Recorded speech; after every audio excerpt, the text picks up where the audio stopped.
Bien qu'il y ait de grandes attentes quant à la réception des premiers avions de combat F-16 par l'Ukraine en juillet, il n'est pas clair quand les autres composants de cette puissance aérienne seront prêts. Assurer une capacité aérienne de combat fiable et efficace pour l'Ukraine nécessite des pilotes formés et expérimentés, un équipage au sol, des armes, des équipements de défense et des radars.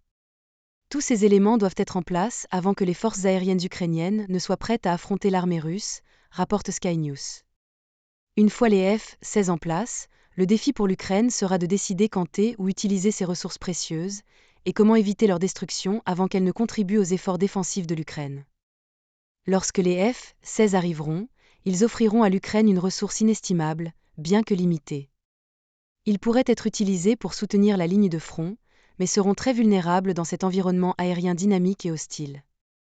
Ils pourraient également être utilisés pour mener des attaques contre des cibles militaires clés russes à l'intérieur du territoire russe, ce qui nécessiterait certainement un changement dans les tactiques russes.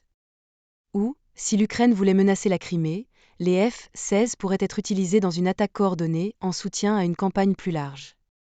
L'Ukraine a besoin de toute l'aide possible pour changer l'élan russe sur le champ de bataille.